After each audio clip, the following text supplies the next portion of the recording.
उन लोगों को ज्यादा गिरफ्तार किया गया है कि जो लोग पढ़े लिखे, जो आवाज उठाते हैं। और हिंदू मुसलमान सिख ईसाई नहीं देखिए, बल्कि इंसानों को ट्रीटमेंट, इंसानों को इंसानों जैसा ट्रीटमेंट देना चाहिए। जो लोग आजकल जेलों में हैं, सही बात है, वो डेमोक्रेसी को बचा रहे हैं। उस वक्त भी इतना डर, इतना खौफ, इतनी मायूसी नहीं थी जितनी आज है, जितना आज लोग महसूस, इसलिए जो कोई आवाज उठाता है डेमोक्रेसी में, डेमोक्रेसी खत्म हो जाती है अगर कोई आवाज उठाने वाला, फिर तो डिक्टेटरशिप आती है। इंसाफ मिलना अगर बंद हो जाता है तो वो हुकूमतें बहुत दिन तक चल नहीं पाती। होती है, हिरन जो घास खाता है तो पहले घास अपने आप को खाना करती है, तो हिरन जिंदा रहता है। इस तरह कौमें भी, अफराद भी, मुल्क भी वही जिंदा रहते हैं जो कुछ लोग अपनी कुर्बानियां देते हैं। और हमारे उमर खालिद तो अब आइकॉन है, रेसिस्टेंस के, मुजाहिमत के एक आइकॉन बन गए। तो मैं इस पहलू से मुबारकबाद पेश करता हूँ कि आपके घर से एक ऐसा फर्द उठा है जो हौसला दे रहा है। दुनिया में जब जो तब्दीलियां आई हैं उसमें हौसला और हिम्मत की बहुत जरूरत होती है, जुर्रत की होती है। जो लोग डेयरिंग लोग होते हैं वही काम करते हैं। तो मैं सबसे पहले ये कर रहा हूँ। दूसरी बात में तमाम बातें आ चुकी हैं और मैं उसको दोहराना भी नहीं चाहता, बहुत देर भी हो चुकी है और ये 5:15 तक प्रोग्राम भी खत्म होता है। बस 2-3 बातें मैं अर्ज करूँगा। एक बात तो मैं याद करूँगा कि इस मुल्क में जब इमरजेंसी लगी थी तो मैं उस वक्त स्टूडेंट था, पढ़ता था, और उस वक्त मीसा की और DIR का बड़ा खतरा होता था और लोग बहुत डरते थे। 19 महीने इमरजेंसी रही है, तकरीबन 530 दिन की, इसमें 1000 दिन हो चुके हैं। 530 दिन में पूरे मुल्क में इमरजेंसी लगी थी, लेकिन फिर वहीं से इनकलाब आया।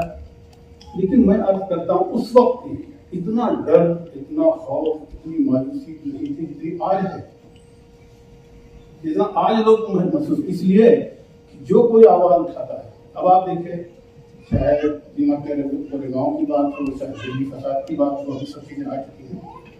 उन लोगों को ज्यादा गिरफ्तार किया गया है कि जो लोग पढ़े लिखे, जो आवाज उठाते हैं, और उन्हीं को सप्रेस किया जा रहा है। इसका मतलब हुकूमत चाहती कोई आवाज उठाने वाला ना, और ये कोई मामूली बात नहीं है। डेमोक्रेसी में डेमोक्रेसी खत्म हो जाती है अगर कोई आवाज उठाने वाला, फिर तो डिक्टेटरशिप आती है। और अभी यहाँ ये बातें आई हैं कि इस मुल्क में सिर्फ यही नहीं है कि आपकी आवाज को दबाया जा रहा है, बल्कि डेमोक्रेसी को खतरा है। इस मुल्क में बड़े बड़े पॉलिटिकल पंडित और बड़े बड़े लोग अब इस पर खतरा कह रहे हैं कि यहाँ की डेमोक्रेसी खतरे है।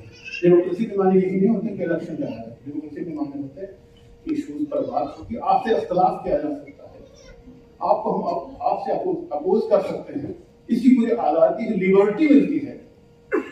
डेमोक्रेसी का असल माने है कि इसमें पूरी आज़ादी होती है। लेकिन अगर आवाज को भी आप दबाने लगे तो डेमोक्रेसी खतरे में है। तो उसको बचाना है। जो लोग आजकल जेलों में हैं, सही बात है, वो डेमोक्रेसी को बचा रहे हैं, जमहूरियत को बचा रहे हैं, आने वाले नस्लों का मुस्तकबिल कैसा होगा उसको शेप दे रहे हैं। तो एक बात तो मुझे याद। दूसरी बात, हमारे जो जुडिशियल सिस्टम है, इस पर बहुत सारी बातें आ चुकी हैं, लेकिन मैं सिर्फ एक बात अर्ज करूँगा कि जुडिशियल सिस्टम जिस मुल्क में बेइंसाफी जब हद से आगे बढ़ जाती है, देखिए मैं उस वक्त से काम कर रहा हूँ, अभी मैं दिल्ली फसाद में भी वही 4 जमान का जो काम हुआ है उसमें मतलब बेइंसाफी के देखे जिन लोगों ने फसाद कराया उन लोग जानते हैं किन्होंने फसाद कराया, और डॉक्टर साहब ने उस पर इशारा भी किया, पूरी रिपोर्ट बनी। लेकिन बात चीजें बहुत साफ होती है। मिसाल के तौर पर पूरे फसाद में 56 लोग मारे गए थे, जिसमें 43 मुसलमान थे और 13 गैर मुस्लिम। अगर मुसलमानों ने फसाद किया होता या उमर खालिद ने उसकी साजिश रची होती तो इतनी बड़ी तादाद में मुसलमान क्यों मारे जाते? मतलब बिल्कुल बेइंसाफी है। और मैं तो उस वक्त से बेइंसाफी देख रहा हूँ कि 2002 के बाद, उसके बाद जब 2005-6 के बाद दहशतगर्दी के इल्जाम में लोगों को बहुत गिरफ्तार किया जा रहा है। इतने बेगुनाह दहशतगर्दी के इल्जाम में लोग गिरफ्तार हुए हैं। उस पर हमने मुहिम भी चलाई थी और पूरे मुल्क में मुहिम चलाई थी कि भाई कम से कम ट्रायल तो हो।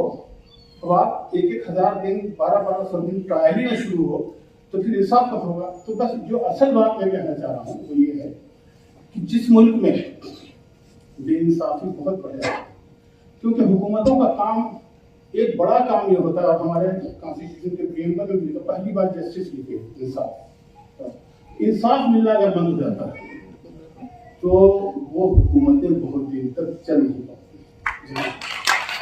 जहाँ इंसाफ मिलना बंद हो, अगर आप चाहते हैं कि वो बहुत तरक्की करे, बहुत दिनों तक रहे, और तो इंसाफ सबसे पहले प्रोवाइड करना, और यह हुकूमत की जिम्मेदारी होती है। हमारा जुडिशियल सिस्टम का हाल ये है कि उस सिस्टम में आदमी अगर एक बार जेल में चला जाता है, आप उसको, और वो इनोसेंट है तो उसको आप सजा दे। अब 1000 दिन आप है, कोई 1200 दिन रहा है, कोई 20 साल है, सजा तो उसको मिले, और इनोसेंट है, ट्रायल शुरू नहीं हुआ। कैसा जुडिशियल सिस्टम है? सबसे पहले यहाँ के पढ़े लिखे लोगों को, दानिशवरों को इस पूरे जुडिशियल सिस्टम पर बात होनी चाहिए, इसको पूरा बदलना चाहिए। और इस पर बहुत सारे, इसके इस्लाह के लिए बहुत सारी कोशिशें, लेकिन वहीं पर है, इसलिए कि नियतें ठीक नहीं, इरादे सही नहीं। और ये बात आप इसको बहुत वसी मफहूम में लीजिए, नियतें और इरादों का बहुत बड़ा फर्क है। हमें है कि साथ देना ही नहीं है आपको, तो फिर हमारा अलग। तो हुकूमतें अगर चाहते हैं कि देर तक रहें, हुकूमत के लोगों से मैं कह रहा हूँ, अगर आप चाहते हैं कि हमें बहुत दिनों तक हुकूमत करें, सबसे पहले इंसाफ प्रोवाइड कीजिए, और हिंदू मुसलमान सिख ईसाई नहीं देखिए, बल्कि इंसानों को ट्रीटमेंट, इंसानों को इंसानों जैसा ट्रीटमेंट देना चाहिए। तो अब तीसरी बात यह है कि इन हालात से कैसे निकला जाए। यहाँ कुछ प्रपोजल्स आए हैं। ये जो डर और खौफ है कि आवाज न उठाई जाए, तो हुकूमतों के लिए यही वो मौका होता है कि बहुत कुव्वत के साथ कुछ लोगों को अपनी जानें लगानी हो, तो अगर पूरे मुल्क से आवाज उठाई जाए, सारे लोगों को इस वक्त इकट्ठा होना चाहिए। सिर्फ अकेले खालिद का मसला नहीं है, बल्कि कितने लोग हैं जो जेलों में, जिसकी बहुत डिटेल और तफसील आ चुकी है, उसकी तफसील में नहीं जाता। इसके लिए सब लोगों को इकट्ठा होना चाहिए, खासतौर से बोलो। और उसमें सिर्फ मुसलमानों का केवल मसला ही नहीं है। आप देखिए उन लोगों को जो दानिशवर हजरात हैं, उन्हीं को ज्यादा गिरा, उनको भी, उन पर भी बहुत बुरा खबर रहा है। दीमाकोरे गांव में जिन लोगों को गिरफ्तार किया गया, अच्छी खासी बड़ी तादाद है। दिल्ली फसाद में 300-350 लोग गिरफ्तार किए, तो कैसे किसी तफसीलात ना आ चुकी। तो मैं अर्ज कर रहा था कि इसके खिलाफ हमें आवाज उठानी होगी, सब लोगों को इकट्ठा होना होगा, और सबको इत्तेहाद के साथ काम करना होगा। दस्तक की आपसे गुजारिश है कि अगर इसको बचाना चाहते हैं तो नेशनल दस्तक को सब्सक्राइब करने के लिए रेड कलर के सब्सक्राइब बटन को दबाएं, फिर बेल आइकन की घंटी दबाएं। नेशनल दस्तक को बचाने के लिए बहुत जरूरी है कि हर खबर को शेयर करें, लाइक करें, कमेंट जरूर करें।